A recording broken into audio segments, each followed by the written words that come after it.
La soirée Habibi de l'Institut du monde arabe, déjà c'est une soirée stand-up, premièrement. Donc il y aura des artistes qui viennent de tous les horizons, hein, c'est ça qui est cool. Et cette soirée elle est particulière puisque c'est la soirée queer, la soirée Habibi. C'est-à-dire qu'il y aura pas mal de gens qui représentent la communauté LGBTQIA+. Bonjour, moi je m'appelle Hamzian, je suis humoriste et auteur. Et c'est moi qui présenterai la soirée Habibi, le gala de l'Institut du monde arabe le vendredi prochain. Et vous êtes bien sur le courrier de l'Atlas.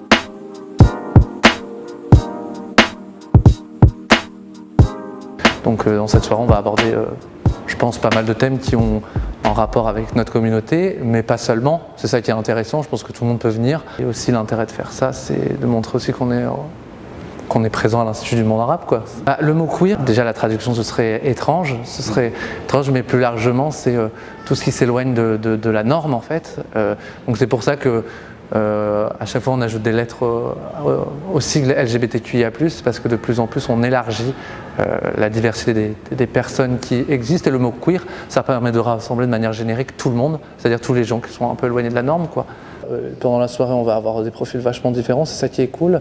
Il y aura Luciole de Feu qui est une artiste que j'ai rencontrée sur pas mal de plateaux queer, qui parle notamment de sa transition. Donc, puis ça permet aux gens qui ne seraient pas forcément au courant, à l'aise, tu vois, d'être introduits grâce à l'humour. C'est ça qui est intéressant. Emma Marie, que j'ai rencontrée plusieurs fois, qui aussi va sur des sujets aussi larges que son identité, que des sujets aussi graves comme l'inceste.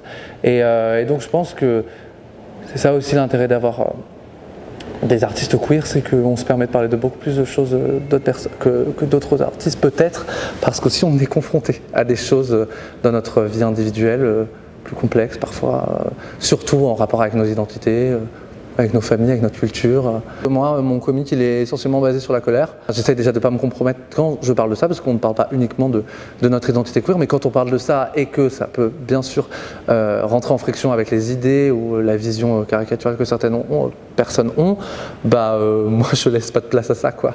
J'ai eu la chance que ça se termine toujours bien. Après, c'est souvent parce que les gens ils sont un peu alcoolisés, quoi. Moi je suis gay et kabyle. Moi je voulais être humoriste avant d'être gay et kabyle, donc en fait j'ai d'abord commencé par faire un heure de spectacle où je parlais pas du tout de ça, et en fait naturellement je suis venu à ça parce que aussi ça fait partie de moi. Et là tu vois j'ai un sketch je pense qu'il sera parfait pour l'Institut du monde arabe où je parle d'homosexualité, de djihadisme. Je pense que ce sera bien accueilli. C'est un plateau où on est 5 et je pense qu'on se positionne différemment sur ces sujets. C'est ça qui est assez intéressant, parce que quand on se dit qu'il y a une soirée queer, on va se dire forcément qu'il y a une uniformité, ce qui n'est pas du tout le cas. Moi je connais les 5 artistes, pas tous personnellement, mais je connais à peu près tout ce qu'ils font. On a un rapport à notre culture, à ce qu'on dit, et aussi un rapport avec notre comique. Moi je veux dire, moi je hurle pendant 5 minutes, c'est pas du tout le cas de Luciole, et pour autant qu'à la fin de la soirée chacun de nos messages soit passé, s'il y en a d'ailleurs qui font pas forcément des messages, hein. Voilà. Okay.